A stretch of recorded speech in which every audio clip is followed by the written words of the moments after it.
Buenas noches, bienvenidos a Mente Sana. Qué gusto saludarles. Esperamos que se encuentren de la mejor manera iniciando este 2025. Gracias por acompañarnos todo el año anterior aquí en este programa en Mente Sana. Ahora es un placer empezar con ustedes este nuevo camino, este nuevo episodio de nuestra vida, de su vida en este 2025, y pues les deseamos lo mejor, que la pasen excelente, que todo lo que hayan aprendido en 2024 sea útil en este momento, que sepamos que esas crisis o situaciones que se vivieron el año anterior son un aprendizaje, son una herramienta o algo que descubrió nuestras herramientas para este 2025. Por eso vamos a empezar este año platicando acerca de la resiliencia y de cómo enfrentar las crisis.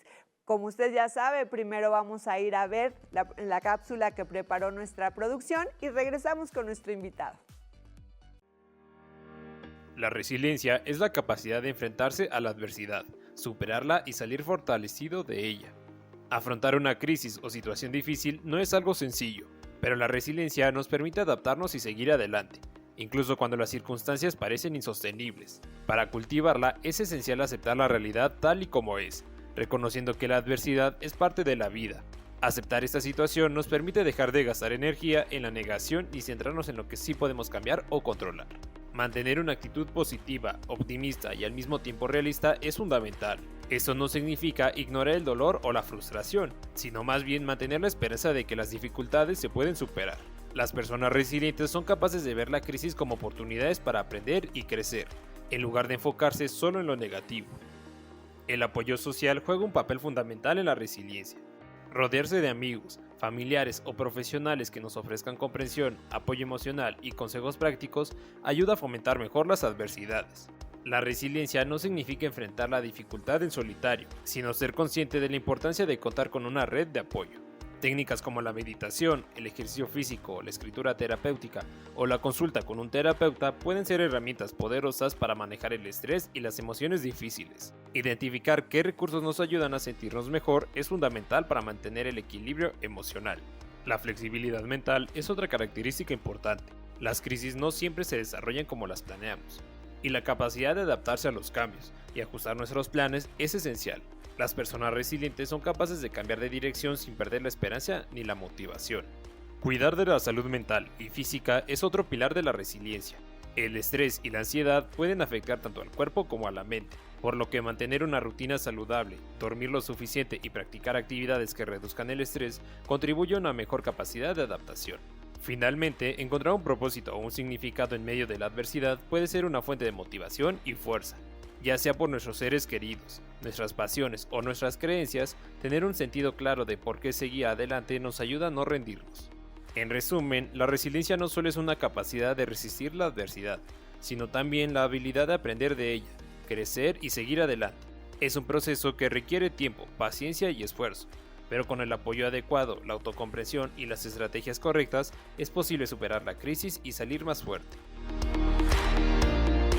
Pues como ya le conté, vamos a empezar con nuestro invitado. Él ya nos había acompañado, es el psicólogo Juan Alfonso Espino Canales. Él es especialista en prevención del comportamiento adictivo. Actualmente es director del Centro Comunitario de Salud Mental y Adicciones en Pachuca y tiene, pues una trayectoria de más de 20 años en los centros de atención integral de las adicciones de la Secretaría de Salud. Nuevamente es un placer saludarle, psicólogo, de verdad. Juan Alfonso, gracias por estar aquí. Al contrario, muchas gracias por tu invitación. Un saludo a la audiencia y como bien dices, creo que empezar el 2025 pues siempre nos llena de entusiasmo y nos llena de propósitos que queremos cumplir y creo que no hay un mejor concepto adecuado que sea el de la resiliencia. Así es, esta resiliencia tan comentada, tan invitada también para la gente, para cada uno de nosotros y de nosotras, pero hay que aprender o distinguir en primer lugar qué es esta resiliencia de la que tanto se habla y ya de ahí nos vamos con todo el tema, Juan. Así es un concepto que nació primero de conceptos químicos, donde hay una cierta resistencia en la composición de salir avante en el entorno.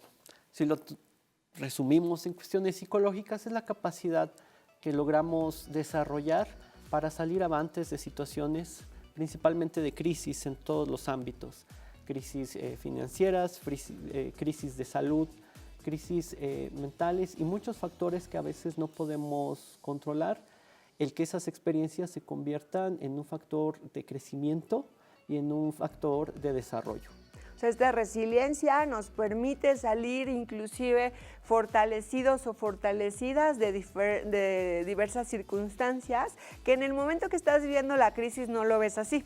En el momento que estás viviendo la crisis, pues obviamente hay que validar esas emociones, tristeza, enojo, frustración, o sea, todas estas emociones que se presentan y que hay que validarlas y ser validantes con nosotros mismos y con nosotras mismas también de decir, a ver, no tienes que salir de ahí inmediatamente o que si aparece la tristeza no te dé además el miedo de decir es que esto va a durar para siempre, porque es una serie de cuestiones que aparecen en esos momentos de crisis, donde además de lo que estás viviendo, a veces cargas con es que tengo que estar bien, es que no debería de estar sintiendo esto, es que me siento culpable, sí, con esa exigencia de otros y con la propia. Y que nos van arrastrando, así es precisamente, creo que el primer concepto que pondría aquí o que traté de exponer, pues es el de la crisis, ¿no? Nadie queremos tener crisis en nuestra vida. Nada más la palabrita ya nos da miedo, ¿no? Ya así como... Así es. Y si recordamos el programa anterior, pues veíamos que el mismo concepto de salud mental, pues nos habla que la salud mental es el desarrollo de mis habilidades en la comunidad con la capacidad de afrontar la frustración a la que vamos a estar expuestos en el transcurso de nuestra vida. Y además, como redefinir qué es una crisis también, porque obviamente hay de crisis a crisis, hay unas que de verdad no quisiéramos experimentar y que bueno, pues se presentan y hay que sacar todas estas herramientas o descubrirlas, pero también hay crisis que nos ayudan a crecer. Estas crisis donde me acuerdo que en la maestría en psicoterapia familiar hablaban acerca de la crisis viene a mover muchas situaciones, muchas conductas o muchas creencias, pero lo importante de la crisis es que no solamente desordene, sino que después de esta crisis haya un crecimiento, haya un aprendizaje, haya un autodescubrimiento, una autoafirmación, o cuando se trata de familias o parejas, pues que sirva para mejorar la dinámica, para modificarla, para fortalecerla. O sea, las crisis no siempre, porque te decía, escuchamos crisis y seguramente a usted le ha pasado, escuchamos crisis y decimos, no, mejor la evito, y además a veces no la podemos evitar, está ahí, solamente la ocultamos o queremos ocultarla. Así es, las crisis son desajustes y los desajustes son parte de nuestro propio vivir porque vivimos en una constante evolución. Crisis tan sencillas como pasar a veces de la primaria a la secundaria, como el cambio de nuestro cuerpo, hasta crisis pues sí más complicadas en una dinámica familiar, a veces por la pérdida de un ser querido que tenía una función precisamente en un sistema, a veces...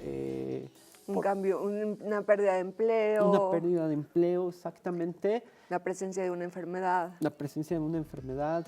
Y como platicábamos también la otra vez, pues cada quien hay que entender lo que son pues naturales, porque somos entes sociales y estamos viviendo de formas interconectadas, y de saber, y eso es importante pues siempre promocionarlo, pues que cada quien vamos a vivir nuestras crisis, ¿no? De acuerdo a cómo nos impacten, veamos cómo nos hace daño cuando invalidamos a alguien, ¿no? Y le decimos, pues yo pude con eso y más, ¿no? Y yo tuve la misma situación que tú, pero todavía con un hijo. Sí, ¿no? O gente dice, yo nunca necesité ir al psicólogo, y la gente que necesita ir es porque es muy débil. Eso no es verdad, o sea, no es cierto. Es muy importante que, aquí siempre lo decimos, Alfonso, el hecho de ir al médico, al psicólogo, al psiquiatra, al neurólogo, de verdad debe ser parte, es necesario que sea parte de nuestra vida cotidiana, porque eso nos va a ayudar a todo lo que vayamos a desarrollar,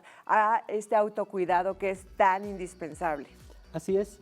Y antes del autocuidado, pues también pensar en conocer la frustración, ¿no? La frustración y las crisis son conceptos que a veces van de la mano. Porque hay tanto que decir, ahorita lo vamos a seguir platicando, porque precisamente ahorita que mencionamos autocuidado, cuando está la crisis, una de las cosas que más se abandona es el autocuidado. Pero vamos a empezar a hablar más profundamente de nuestro tema en el próximo bloque. No se vayan, seguimos en Mente Sana.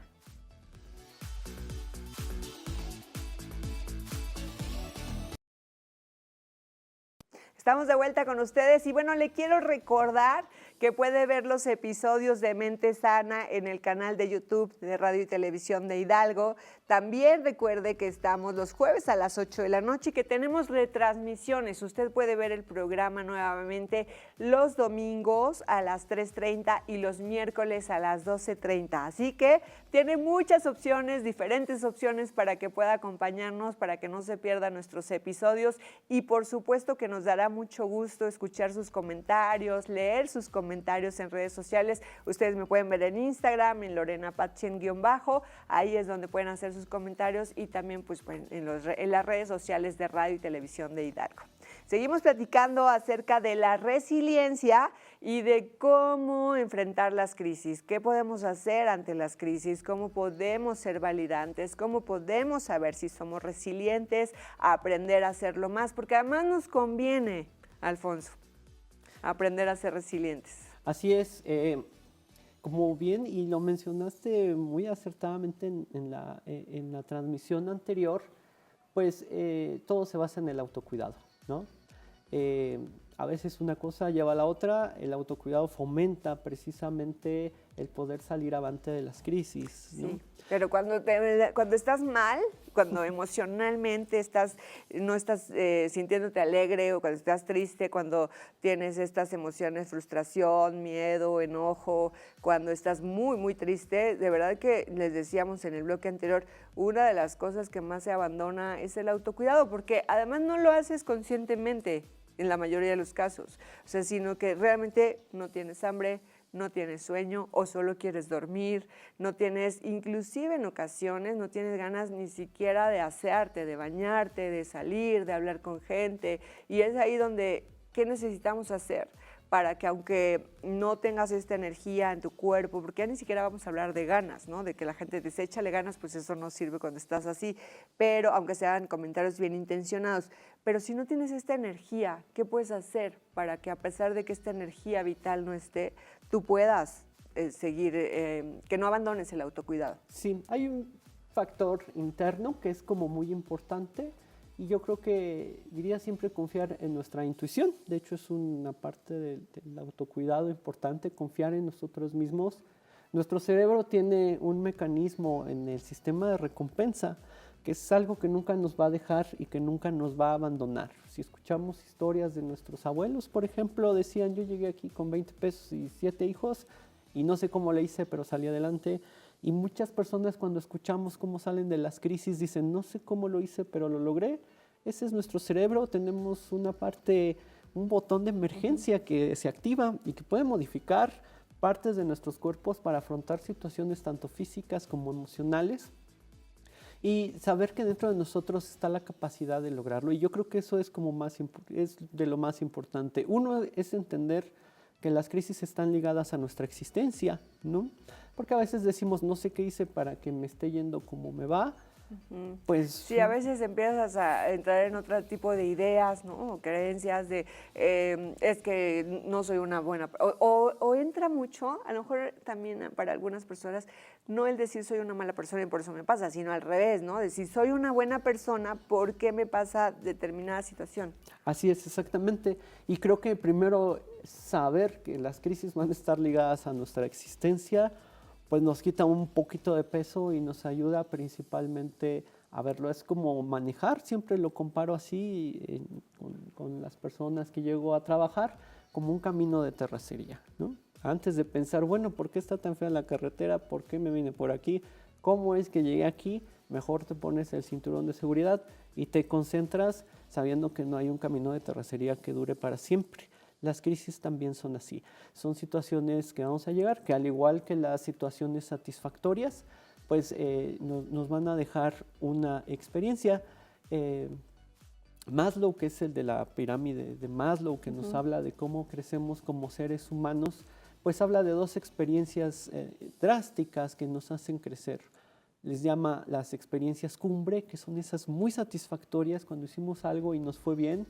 Y también habla de experiencias mesetas, que es todo lo contrario, cuando sobrevivimos a situaciones muy complicadas. Entonces, las crisis no las podemos evitar, el cómo las afrontamos es algo que sí podemos controlar y por eso difundimos también esos mensajes. Y un factor externo, que es que siempre habrá grupos de autoayuda.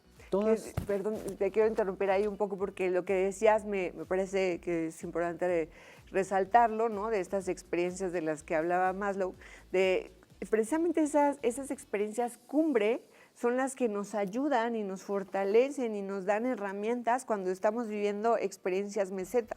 O sea, porque en esos momentos tú puedes recordar que no toda tu vida ha sido una crisis, que no toda tu vida ha sido un fracaso o un problema, sino que ha habido momentos espectaculares, momentos cumbre en tu vida, que es de lo que hablaba Maslow, y esos te ayudan a fortalecerte para poder transitar por esos momentos meseta. Así es, exactamente, es este equilibrio y que esas experiencias mesetas después de un tiempo, y ese es un mensaje que también me gusta difundir, nos van a dejar algo que podamos dejarle también a los demás, ¿no? A veces, como bien dice, sentimos el agua hasta aquí, sentimos que somos la única persona que estamos sufriendo alguna crisis y eso es normal sentirlo, pero el saber que un tiempo después tendrá un significado que le podemos transmitir a otra persona cuando lo necesite, nos hace crecer como personas. Sí. El que nos preguntemos no por qué, sino para qué, que seguramente tal vez usted lo ha escuchado, pero que es muy importante aprender a preguntarnos, bueno, ¿para qué me sirve esta experiencia? ¿Para qué la estoy viviendo en este momento? ¿O para qué la voy a utilizar? Porque si nos vamos al por qué, nos quedamos como a medias, nos quedamos insatisfechos o insatisfechas porque en algunas ocasiones no vamos a tener todos los porqués, todos completos, pero sí podemos encontrar esta forma que decía Víctor Frank. No podemos controlar lo que pasa en el exterior, pero sí podemos decidir cómo reaccionar ante aquello que no tenemos control, ante aquello que pasa en el exterior. Sí, los porqués podrían ser, yo diría que están muy simplistas, llenos de culpas, de dudas, nos hacen sentir mal la gente y que también nosotros a veces cuando acompañamos a alguien con crisis también evitemos decirles los porqués, ¿no? Porque no siempre los interpretamos igual, pero sí el para qué pues me involucra a mí, ¿no? Y decir, bueno, ¿qué voy a hacer con esto? Y abre posibilidades. Así es, al igual que las experiencias bonitas, pues ¿para qué me pasaron? Me pasaron para darme cuenta de mis capacidades. Y todas las crisis decir, bueno, ¿para qué me están pasando? Pues bueno, yo podría decirlo ya fuera de como psicólogo, como persona que ha vivido cosas, al igual que todos nosotros, en algún momento tienen un significado, ¿no? Y no va a ser tal vez inmediato ni en unos años, pero sí a lo mejor ya para nuestros hijos, entender algunos para qué es en las cuestiones laborales, entender algunos para qué es. Entonces, nos involucra siempre como tener la visión de que nada dura pues eternamente. Para empezar, nosotros como seres vivos y nuestras experiencias pues precisamente se van a ir alternando entre a veces la quietud, a veces el caos y a veces la armonía. Es que esa es una de las cuestiones que genera mucha crisis, mucho caos, el que queremos que todo dure para siempre, el que no queremos decir adiós, no queremos cerrar ciclos, no queremos perder algo y entonces eso nos cuesta mucho trabajo. Simplemente entender que nuestra vida es cíclica, que vamos a pasar por diferentes etapas, por diferentes momentos de nuestra existencia, eso nos cuesta y nos lleva a la crisis. Así es, exactamente. Nosotros somos evolutivos y la vida pues precisamente nos va llevando a situaciones. Tenemos que analizar nuestro exterior, ambientes sociales también. Veíamos un poquito la otra vez de las exigencias de las redes sociales y también que estamos hoy en esta etapa en una cultura excesivamente ligada al placer, ¿no? La música hoy que es en tendencia está ligada al placer. Los videojuegos, por ejemplo, hay algunos, y también voy a hacer ese paréntesis, ligados a mecanismos de juegos de azar que bombardean el cerebro, ¿no? Porque si bien ya hay un diagnóstico de adicción a los videojuegos, pues han de saber que no son cualquier videojuego, son videojuegos que tienen mecánicas de azar, ¿no? En Europa, por ejemplo, sí se han identificado y se van evitando a los niños. Entonces, donde nos vamos buscando respuestas inmediatas. Hoy todo queremos que nos lo resuelva la tecnología. Entonces vivimos alimentando también nuestro cerebro al placer, que cuando se encuentra con una crisis o con una pequeña frustración, creo que nos afecta un poquito Sí, más. cuando hay algo que resulta displacentero, ya inmediatamente sentimos que estamos en crisis. Así es, exactamente. O sea, y hay que distinguir de crisis a crisis, como ya mencionábamos, ¿no? Pero esta adicción a la dopamina, ¿no? Satisfacción del momento y de algo que estás viviendo, el celular, etcétera, nos hace sentir que las cosas son más displacenteras de lo que lo son, cuando no estás en alguna actividad de estas que te genera dopamina. Así es, por eso digamos en los hábitos saludables es alejarnos un poco de las redes sociales, alejarnos de los mecanismos electrónicos, porque sí nos van generando tanto placer que el cerebro le cuesta trabajo cuando encuentra una situación displacentera verla como algo normal. Porque además a veces nos generamos nosotros o nosotras mismas las crisis. A veces no estás en crisis, en realidad lo que estás viviendo es un momento displacentero que es natural y que muchos seres humanos o todos los seres humanos los llegamos a experimentar, y que eso no nos debe llevar inmediatamente a este temor de ya entré en crisis, que eso también lo vamos a platicar regresando del corte aquí en Mente Sana. No se vaya, vamos rapidísimo. Bueno, pues ya estamos de vuelta, y si usted se quedó pensando en esto de las crisis del placer y el displacer y de lo que estamos viviendo hoy en día, esta adicción a la dopamina, esta adicción a estar viendo que todo sea placentero y que realmente pues eso nos lleva a generar crisis o a pensar que estamos en crisis cuando no es así, o a generar crisis con nuestras personas de nuestra vida, de nuestro entorno. O si usted no está bien, pues llega su esposo y usted ya está de malas, o al revés, ¿no? Esposo, esposa, o con los hijos. Eso también nos ayuda, nos lleva, ¿no?, a crear una crisis donde no la había. Así es.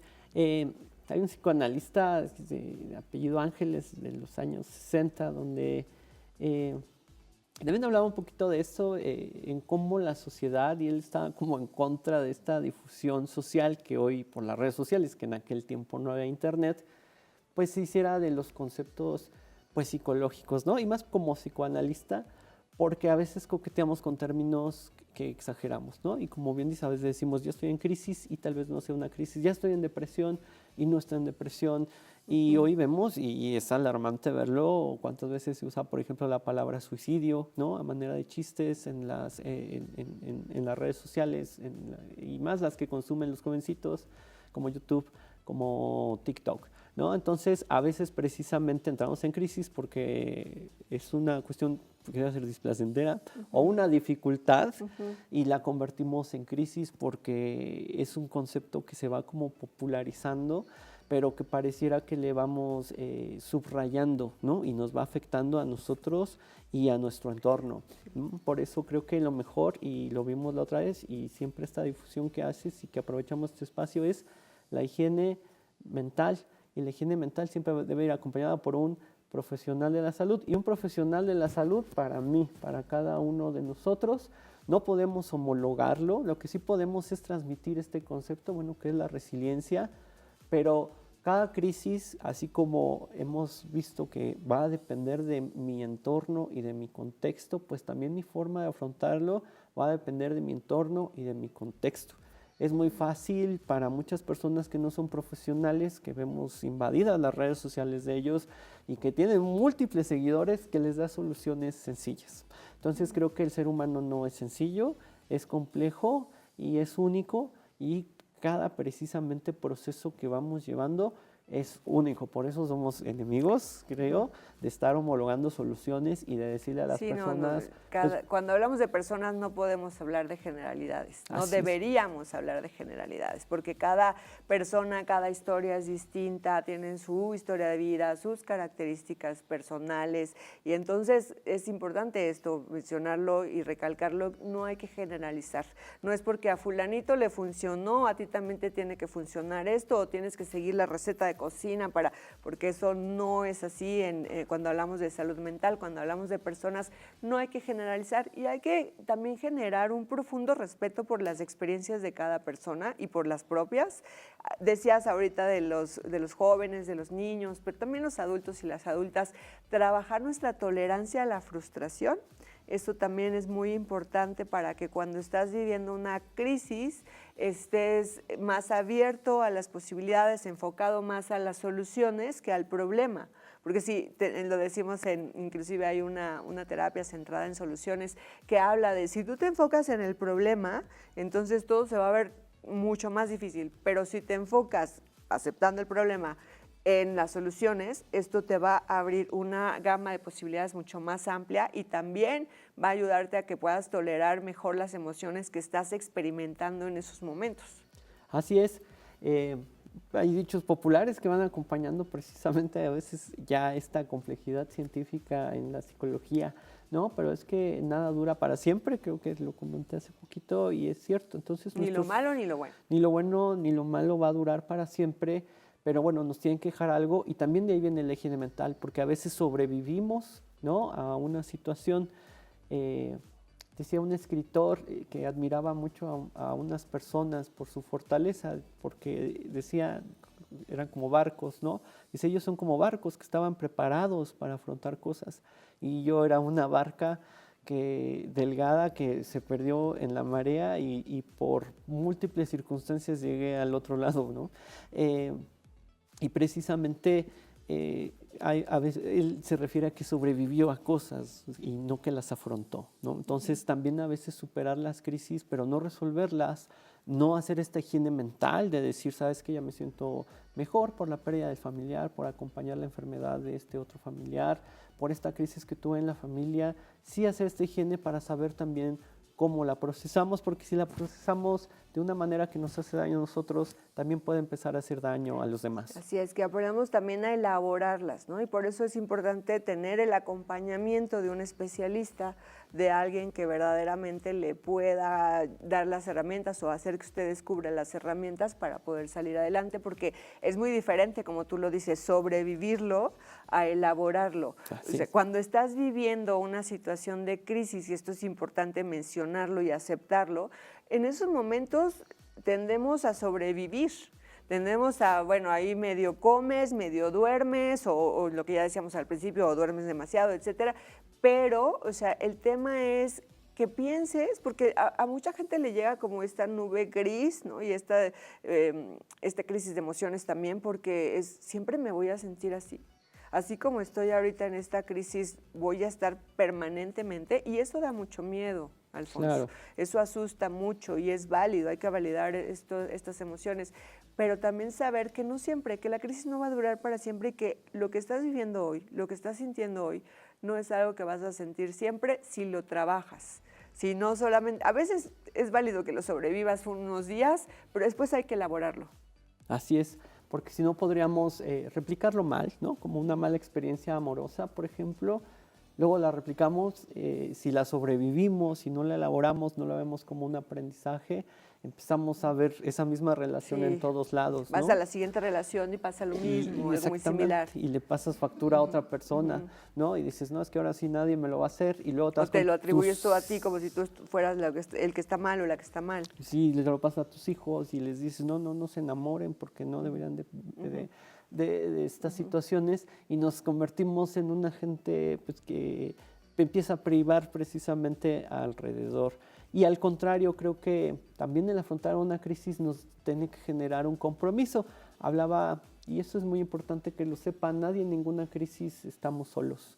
Todas las crisis que hemos tenido las ha tenido otra persona, la pérdida de un familiar, alguna situación, una enfermedad específica, y hay grupos también de autoayuda en todos los sentidos, ¿no? Creo que el más emblemático, al ser yo también amigo de Alcohólicos Anónimos, es muy importante, y este mismo tipo de mecánicas de grupo también se van visibilizando en las demás, sobrevivientes del cáncer, por ejemplo, inclusión en las cuestiones de identidad sexual. Entonces yo les diría a todas las personas que están afrontando una crisis que no están solas, ¿no? Que busquen esos grupos. Así es, que se busquen estos grupos, porque todas las crisis que pudiéramos tener, ya hay un grupo de personas. Y si nosotros también es un compromiso, sobrevivimos a una crisis, pues nos toca tenderle la mano a quien también lo enseñarle va a otra haciendo. persona que no está solo, no está sola. Sí, buscar estos grupos de ayuda, estos también atención psicológica, lo que usted quiera, pero sí buscar, me gustó mucho esto que menciona el psicólogo, porque de verdad, saber que no estás solo, que no estás sola, que hay otra persona que ya vivió alguna circunstancia similar a la tuya, que ya sabe cómo volverte más resiliente, que te va a acompañar, que no te va a cuestionar, que no te va a decir, es que yo lo hice así, tú lo estás haciendo mal, sino que te va a acompañar, que te va a arropar con su experiencia, eso nos ayuda. Simplemente cuando vamos a estos grupos de ayuda, terapia grupal, cuando están hablando, ¿no? Y alguien dice, ya me hizo sentido, porque lo que está diciendo esa mujer, yo lo viví, o lo que está diciendo este hombre, a mí también me pasó, y eso ayuda a las personas a saber que no estás solo o sola y que hay una solución para cada crisis. Así es, y nos vamos desmitificando porque precisamente, y es parte de estas tendencias que vemos en las redes sociales donde nos dicen que todo nos pasa así por algo, tal vez sí, pero tal vez no tengamos la capacidad de ser específicos por qué, y entonces decimos, pues es que sabes, me porté mal y por eso me va así. Sí, pero O ese es un pensamiento muy castigador, es muy ¿no? castigador. Y también el otro, decir es que yo sí soy buena persona, porque digo, eso creo que sí nos lo hemos preguntado algunas ocasiones, Mucho. pero también es importante decir, a ver, no es personal. No es porque eres, porque inclusive hay gente que se porta mal y le va bien, ¿no? Así es, exactamente. Entonces hay que como que más bien pensar en decir, ¿cómo quiero que me vaya? Y eso es también parte de la resiliencia, hacerte dueño o dueña de tus pensamientos, de tus actitudes, de tus nuevas decisiones, y no solamente dejarlo a pensar que es por algo tuyo que te faltó o algo que tú tienes y que los demás no tienen. O sea, yo quiero decir, estas características que tiene una persona resiliente, para que nuestro público lo vea, porque igual algunos de ustedes, seguramente, no algunos, muchos y muchas de ustedes son resilientes y no lo saben. Así es, yo creo que la primera es pues no desconfiar en las cosas que hemos aprendido, desmitificarnos precisamente que lo que nos pasa es por un castigo, entender que es parte de la vida diaria y pues bueno, fortalecernos, si no estamos en una crisis, fortalecernos también y descansar. Creo que, y se los digo a los pacientes también cuando llegan con problemas de adicción o ante muchas situaciones, pues un cerebro o una persona va a ser más resiliente con un cerebro que duerme, ¿no? Con un estómago que come y con un cuerpo que se ejercita y con una higiene mental. Ayudan muchísimo a afrontar todas las crisis. Entonces, todos podemos ser resilientes. Nuestro cerebro, eso lo repito nuevamente, está programado para sobrevivir, ¿no? Venimos pues, precisamente de una genética que ha sobrevivido a las situaciones más complicadas. En el fondo de nuestro cerebro están múltiples soluciones a muchas situaciones, solamente también hay que confiar que el cerebro sabe qué quiere, pero hay que hacer una limpieza en ese momento general de muchas situaciones. Para eso es, uno, nunca sentirse solo, buscar ayuda de alguien profesional, de alguien que ha pasado también lo mismo, y también devolver precisamente las experiencias.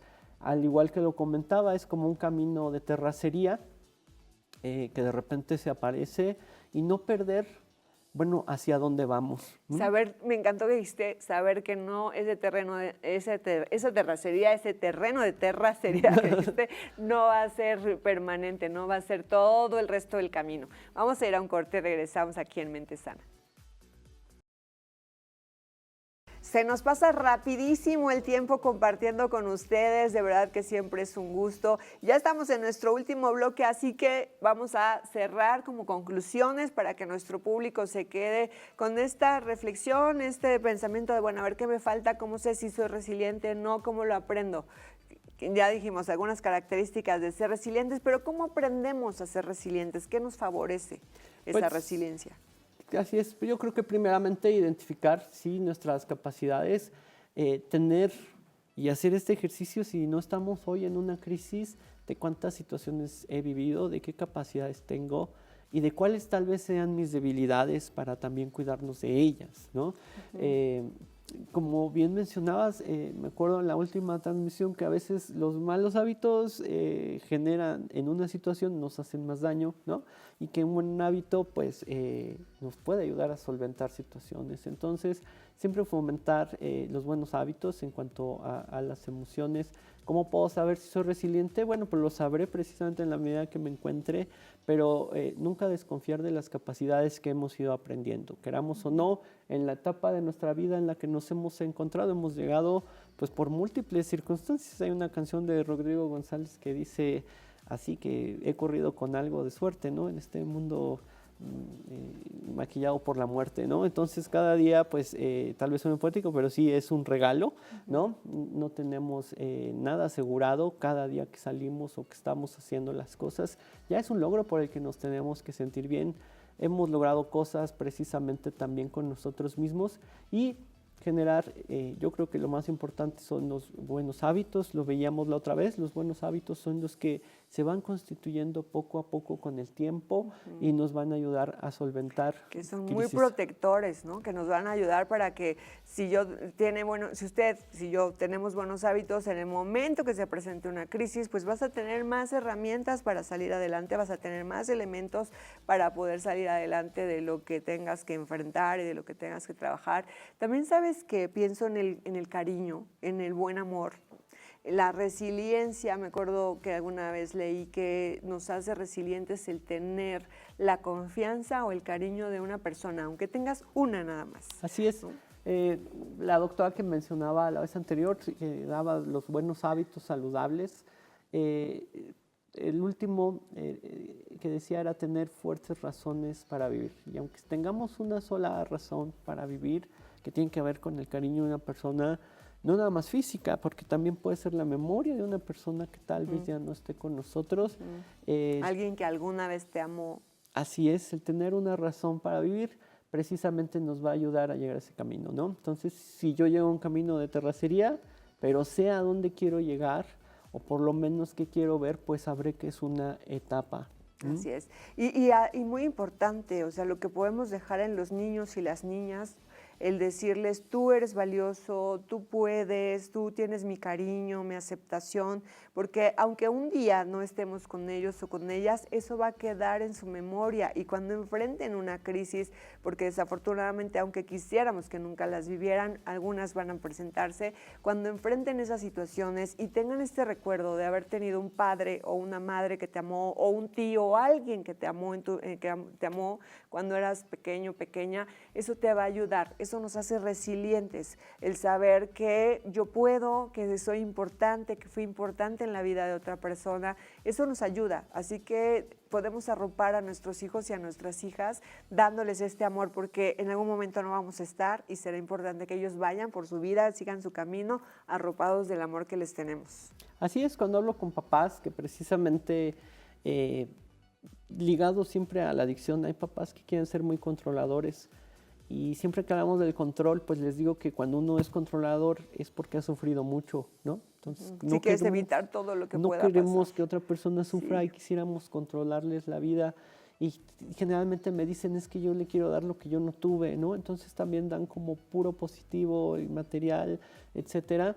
Y les dije, bueno, es que también le tienen que dar lo que usted vivió, ¿no? Entonces, pues, si usted quiere controlar todo, tal vez porque sufrió mucho, pues de alguna manera esa persona pues tiene que sufrir un poquito, ¿no? Y tiene que enfrentar las cosas por sí solo, porque es algo que precisamente a veces estos sufrimientos pues, nos van forjando, moldeando como persona. Lo ideal es trabajarlo bien, en algún momento con la higiene mental. Entonces, no nada más es pensar, bueno, le voy a dar a mi hijo lo que no tuve, también hay que darle lo que tuvimos, ¿no? Y a veces fue amor, a veces compañía, a veces cosas muy sencillas y también disciplina, que creo que es la más importante. Es importante, por eso la disciplina nos ayuda. Fíjense que mucha gente quiere ser talentosa y hay muchísima gente talentosa, pero la disciplina arrasa con el talento. Cuando tú les enseñas, eres disciplinado, disciplinada y les enseñas a tus hijos, eso les va a arropar también durante toda la vida. Estaba pensando ahorita, psicólogo, en esta parte de las personas cuando se equivocan, cuando cometen errores, a veces tienden a autocastigarse y llegan a muchas situaciones que no son sanas, a conductas desadaptativas. Entonces también aprender a practicar el autoperdón es muy importante para ser resiliente. Así es, el autoperdón y el error, que es parte de la Claro. vida humana, ¿no? El discurso de la excelencia fue criticado hace ya algunos años, ¿no? Porque también surgió como parte de ahorrar recursos, ¿no? Antes, por ejemplo, una empresa tenía 20 telefonistas, entonces pues tuvieron que, recortan a 19 personas y hoy una persona pues es recepcionista, escribe, está en la computadora, manda correos electrónicos y pues le dan el discurso de la excelencia, así pues tú puedes, ¿no? Son muchas capacidades. Y se empieza a generar una cultura que atenta contra el error, cuando errar es humano, Es de ¿no? humanos. No lo inventé yo, ningún Y psicólogo. aprendemos. Es sabiduría popular, ¿no? Entonces hay que saber que nos vamos a equivocar, que esta parte de nosotros tenemos obviamente en qué circunstancias trabajar en el área donde nos desenvolvemos para que nuestro error no afecte a otras personas, pero entender que todas las personas pues somos susceptibles a que equivocar. nadie es perfecto. Así es. Y también estaba pensando, es un tema muy largo de platicarlo contigo porque tú estás en este tema, en esta área de las adicciones y no tenemos ya todo el tiempo para poder hablar de algo, de un tema tan amplio, pero ¿cómo hacer para que esa resiliencia precisamente te permita no llegar a las adicciones, evitarlas, evitar esas conductas desadaptativas que en algún momento te pueden llevar a una adicción? ¿Cómo hacer esto? Ok, en primera es entender y irle enseñando a nuestro cerebro, porque es un músculo, y lo repetimos, pues son los buenos hábitos. Todas las conductas fáciles y que nos dan placer inmediato, que nos dan respuestas inmediatas, pues precisamente somos susceptibles de perdernos en ellas, ¿no? Ya hay un estudio anterior, ¿no? Que son los 7 pecados capitales y fuera de cualquier religión, pues son las debilidades del cerebro, que es el placer, que es la pereza, que es la evitación de muchas cosas, la gula, exactamente. Son las debilidades físicas de nuestro cerebro. Entonces, sí identificar, obviamente en una crisis muy probablemente no durmamos bien, no comamos bien, nos tengamos que despertar artificialmente a través de drogas como el café, como el cigarro, o a veces drogas ilegales que nos estimulen, pero a fin de cuentas, al ser inmediatas, tienen consecuencias negativas que tal vez nos den efectos inmediatos, nos es como digan... un efecto placebo muchas veces, y algunas son reales, ¿no? Por la sustancia química. Pero veíamos precisamente pero momentáneas. que un mal hábito nos da el dañinas. resultado que queremos, pero nos hace daño física y mentalmente, ¿no? Y los buenos hábitos, pues, se tardan en llegar esos efectos, o tal vez no lleguen los resultados que queremos, pero nos dan una satisfacción interior y nos dan mejoría. Y se vale que cuando tú no puedas, cuando sientas que no estás pudiendo con una situación, que digas, es que de verdad esto me está haciendo que me descuide, que no coma, que pidas ayuda a un profesional que es de la salud mental, que pues por supuesto va a ser muy importante, y también a un familiar, a un amigo, a alguien que le digas, apóyame. A veces lo que nos ayuda es la presencia, el que estés. No necesariamente que me digas o que intervengas, pero también en algunas ocasiones hay que pedirle a alguien que nos ame, no hacerlo responsable de todo lo que va a pasar en mi existencia, pero sí en esta crisis. Acompáñame en esta crisis ayúdame a recordarme que tengo que comer, que tengo que estar bien. Obviamente no se trata de que otro ser humano te cargue o cargue tu existencia, pero sí es válido que pidas esa ayuda. Y yo creo que eso sería ese complemento a la resiliencia. En primera es saber pedir ayuda. No importa cómo veamos la crisis, si para mí es una crisis, pues es mi crisis, ¿no? Y nosotros, si en ese momento vemos a alguien en crisis, pues acompañarle, como y no bien sentir mencionas. vergüenza, porque en ocasiones es este tema de que te preguntan ¿cómo estás? Y uno siempre dice bien, y no siempre estás bien. También eso hay que aceptarlo. Obviamente no le vas a ir platicando a todo mundo, ¿verdad? Lo que pasa, porque muchas personas no te van a ayudar, muchas personas no van a tener las herramientas para acompañarte, pero sí aceptarlo contigo misma, en el sentido de ahora no estoy tan bien, pero entonces cuando empieces a sentir que no estás tan bien, abrir tu maletín y buscar tus estrategias, llamar a tu terapeuta, llamar a las personas que te acompañan, ir a los grupos de apoyo que menciona el psicólogo, o sea, hacer algo. Así es, exactamente. Hay ayuda para todo. Después de esta pandemia se ha visibilizado la importancia de la salud mental. Por eso también hago este llamado, ¿no? A que si yo pasé una crisis, pues yo le ayude a otras personas, ¿no? Y esa sería como la segunda parte. O sea, es uno, pedir ayuda y nosotros empezar a brindar ayuda. ¿Cómo la podemos hacer? Lo más cercano a lo viable es estar, como bien mencionas, ¿no? Evitar guiar, evitar comparar mi vida con las otras personas. Evitar juicios por completo. Evitar juicios, evitar la invalidación, ¿no? Ahorita que hablabas de los niños, hay un estudio de México, México por la Paz, donde dice que hay una cultura muy adultocentrista, ¿no? Entonces a los niños los invalidamos, ¿no? Y todo es de acuerdo a cómo los vemos los adultos, ¿no? Así Y es. somos egoístas. Yo hablo con papás, por ejemplo, y eso afecta mucho la resiliencia, ¿no? Sí. Porque los papás Invalidan. invalidan A veces por proteger. y se les inclusive, olvida su ¿no? pasado. Sí, pero fíjate, me recuerdas ahora una frase ya casi para terminar que de Frederick Douglass que dice, es más fácil criar niños sanos que reparar adultos rotos. Entonces es muy importante lo que hagamos en las infancias de nuestros hijos. No somos papás o mamás perfectas, pero bueno, sí hay que estar muy pendientes y un trabajo personal. Psicólogo, nos falta tiempo para seguir platicando contigo. Muchísimas gracias, Juan Alfonso, por estar con nosotros aquí en Mente Sana y pues te esperamos próximamente. Sí, muchas gracias por la invitación. Saludos a la audiencia y siempre es un gusto tener un espacio para difundir estos mensajes. Un placer que nos acompañes y un placer que usted también esté con nosotros aquí en Mente Sana. Le esperamos la próxima semana, jueves a las 8 de la noche y de verdad, de todo corazón, le deseamos que este año esté lleno de satisfacciones, de bendiciones y que cuando atravesemos, si es necesario por alguna crisis, tengamos las herramientas para poder transitar por ella de la mejor manera posible y que sepamos la persona valiosa que somos, la persona valiosa que es usted y toda su familia, para que podamos acompañarnos y tengamos un excelente 2025. Un abrazo.